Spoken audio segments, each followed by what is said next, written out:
போதைப் பொருள் நடமாட்டம்லாம் தாறுமாறா அப்படியே பரவி கொட்டி கிடக்குது. இதெல்லாம் இனிஷியல் ஸ்டேஜ்லயே யார் கண்ட்ரோல் பண்ணியிருக்கணும்?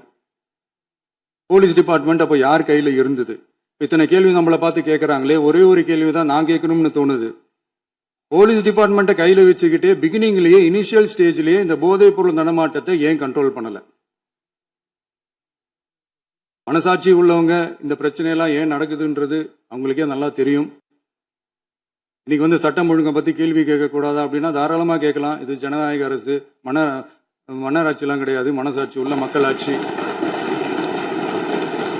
அதனால கேள்வி கேட்கலாம், எல்லாருக்கும் எல்லா உரிமையும் உண்டு. விமர்சனம் செய்யலாம், எல்லாருக்கும் எல்லா உரிமையும் உண்டு. ஆனால் நம்ம ஆட்சியில் என்ன நடவடிக்கைகள் எடுத்திருக்கோன்றது தெரிஞ்சுக்கிட்டு அதுக்கேற்ற மாதிரி ஒரு நடுநிலையாக பேசுனீங்கன்னா கொஞ்சம் நல்லா இருக்கும். சட்டம் ஒழுங்கை பற்றி யாருக்கு என்ன யோசனை இருந்தாலும், மக்கள் நலனுக்காக யாருக்கு என்ன யோசனை இருந்தாலும் அதை தாராளமாக சொல்லலாம். நம்ம அரசு அது காது கொடுத்து கேட்கும். ஆனா நம்ம அரசனுடைய நிர்வாகத்திறன் அதை பத்தி பேசுறவங்களுக்கு ஊரடிச்சு உலையில போட்டு ஊழல் மேல ஊழலா செஞ்சுக்கிட்டு அதுல இருந்து தப்பிக்கிறதுக்கு பேர் தான் நிர்வாகத்திறன் அப்படின்னு சொன்னா, அப்படிப்பட்ட ஒரு ஊழல் செய்யற நிர்வாகத்திறனை நம்ம அரசு ஒரு நாளும் செய்யாது. பொட்டி பெட்டியா பணத்தை வச்சுக்கிட்டு, பெட்டியை வச்சு எல்லாம் செஞ்சுக்கிட்டு, போதைப் பொருள் பாதுகாவல் கழக மாடல் அரசாங்கம் செஞ்ச ஒவ்வொரு ஊழலா வெளியில வந்துகிட்டு இருக்கு. டாஸ்மாக்ல அது என்னப்பா அது பேரு,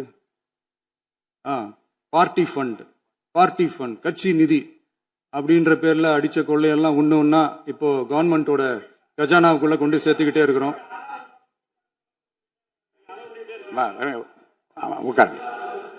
மாண்புமிகு முதல்வர்கள் பதில் உரைக்கு பிறகு முதல்வர் பதிலுக்கு பிறகு நேரம் தரேன். அப்ப பேசட்டும், அவங்க பேசட்டும், அவங்கள பேச அனுமதி.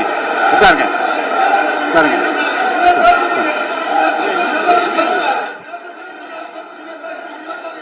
மாண்புமிகு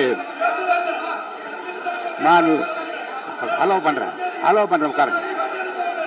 மாண்பு உறுப்பினர்கள் நீங்க இங்க உட்காருங்க, அமைதியா உட்காரு. நீங்க எல்லாம் உட்காருங்க. உட்காருங்க. மாண்புமிகு நீங்க எல்லாரும் உட்காருங்க. அமைதியா உட்காருங்க. இருங்க, உட்காருங்க. அப்புறம் நீங்க என்ன உட்காருங்க, நான் கொடுப்பேன். உட்காருங்க, நான் பாயிண்ட் ஆஃப் வர கொடுங்க, நான் கொடுக்குறேன். உட்காருங்க.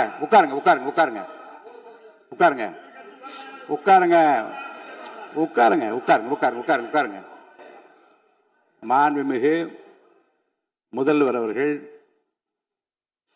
போர்வையாக நிதானமாக சொல்லிக்கொண்டே இருக்கிறார். நீங்க குறிப்பெடுத்து வைத்துக் கொள்ளுங்கள். பேசி முடித்தவுடன் நான் உங்களுக்கு அவகாசம் தருகிறேன். நீங்க ஒண்ணு சொல்லுங்க, என்ன என்று நீங்க சொல்லுங்க. உங்க சொல்லுகிற வாய்ப்பை நான் உங்களுக்கு தருகிறேன். இப்போது மாண்புமிகு முதலமைச்சர் உங்கள் உரையை தொடரலாம்.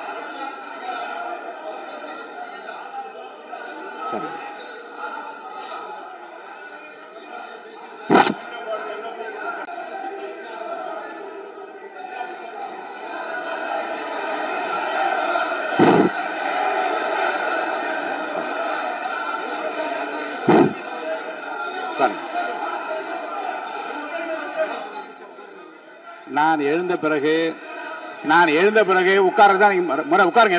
எல்லாரும் உட்காருங்க. தேசிய உட்காரு. நான் அலோவ் பண்றேன். உட்காருங்க, அமைதியா உட்காருங்க. நான் அலோவ் பண்றேன். அமைதியா உட்காருங்க.